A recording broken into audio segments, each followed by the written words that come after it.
من الشيطان الرجيم نجاة منك يا سيد الكريم نجني وخلصني بحق بسم الله الرحمن الرحيم. السلام عليك يا أبا عبد الله، السلام عليك يا ابن رسول الله، السلام عليك يا خيرة الله وابن خيرته، السلام عليك يا ابن أمير المؤمنين وابن سيد الوسيين، السلام عليك يا ابن فاطمة السيدة النساء العالمين، السلام عليك يا صور الله وابن صوره والوتر الموتور، السلام عليك وعلى الأرواح التي حلت بفنائك، عليكم مني جميعا سلام الله أبدا ما بقيت وبقي الليل والنهار. يا أبا عبد الله، لقد عظمت الرزية وجلت وعظمت مصيبة بك علينا وعلى جميع أهل الإسلام، وجلت وعظمت مصيبتك في السماوات على جميع أهل السماوات، فلعن الله أمة أسست أساس الظلم وجور عليكم أهل البيت، ولعن الله أمة دفعتكم عن مقامكم وعزالتكم عن مراتبكم التي رتبكم الله فيها، ولعن الله أمة قتلتكم، ولعن الله الممحدين لهم بالتمكين من قتالكم. بردت إلى الله وإليكم منهم ومن أشيائهم وأتباعهم وأوليائهم. يا أبا عبد الله، إني سلم لمن سالمكم وحرب لمن حاربكم إلى يوم القيامة. ولعن الله آل زياد وآل مروان، ولعن الله بني أمية قاتبة، ولعن الله بن مرجانة، ولعن الله عمر بن سعد، ولعن الله شمرا، ولعن الله أمة أسرجت وألجمت وتنقبت لقتالك بأبي أنت وأمي، لقد أزم مصابي بك، فأسأل الله الذي أكرم مقامك وأكرمني بك أن يرزقني طلب سارك مع إمام منصور من أهل بيت محمد صلى الله عليه وآله. اللهم اجعلني عندك وجيها بالحسين عليه السلام في الدنيا والآخرة. يا أبا عبد الله، إني أتقرب إلى الله وإلى رسوله وإلى أمير المؤمنين وإلى فاطمة وإلى الحسن وإليك بموالاتك وبالبراءة ممن قاتلك ونسب لك الحرب، وبالبراءة ممن أسس أساس الظلم والجور عليكم، وأبرأ إلى الله وإلى رسوله ممن أسس أساس ذلك وبني عليه بنيانه وجرى في ظلمه وجوره عليكم وعلى أشيائكم. بردت إلى الله وإليكم منهم وأتقرب إلى الله، ثم إليكم بموالاتكم وموالاة وليكم، وبالبراءة من أعدائكم والناصبين لكم الحرب، وبالبراءة من أشياعهم وأتباعهم. إني سلم لمن سالمكم وحرب لمن حاربكم وولي لمن والاكم وعدو لمن عاداكم.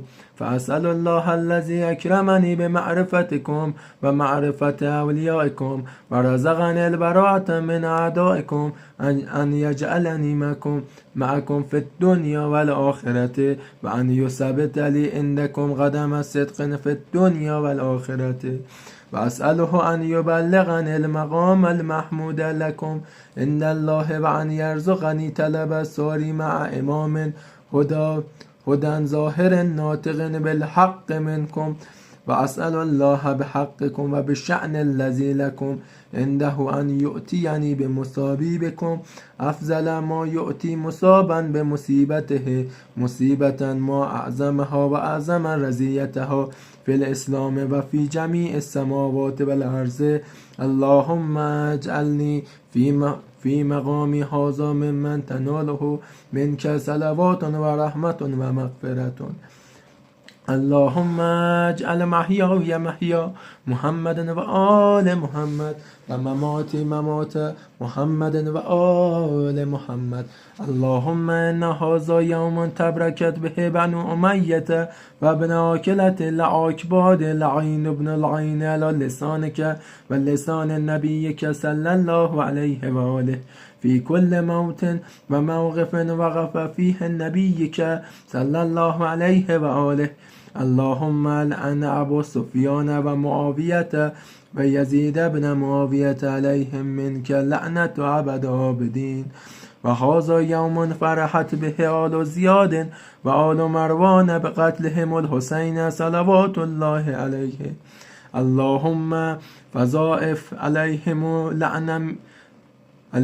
اللعن منك والعذاب الأليم. اللهم إني أتقرب إليك في هذا اليوم وفي موقف هذا وأيام حياتي بالبراءة منهم واللعنة عليهم وبموالاة لنبيك وآل نبيك عليه وعليهم السلام.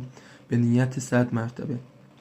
اللهم لعن أول الظالم ظلم حق محمد وآل محمد وآخر التابعين له على ذلك. اللهم لعن عن الإصابة التي جاهدت الحسين وشايعت وبايعت وتابعت على قتله. اللهم لعنهم جميعا. بنية 100 مرتبه. السلام عليك يا أبا عبد الله وعلى الأرواح التي حلت بفنائك. عليك مني سلام الله أبدا ما بقيت وبقي الليل والنهار آخر عهد مني لزيارتكم. السلام على الحسين وعلى علي بن الحسين وعلى أولاد الحسين وعلى أصحاب الحسين. اللهم خص أنت أول الظالم باللعن مني وابدأ به أولا ثم الثاني والثالث والرابع. اللهم لعن يزيد خامسا ولعن عبيد الله بن زياد وابن مرجانة وعمر بن سعد وشمرا وآل أبي سفيان وآل زياد وآل مروان إلى يوم القيامة.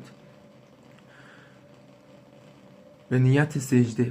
اللهم لك الحمد حمد شاكرين لك على مصابهم الحمد لله على عظيم الرزية.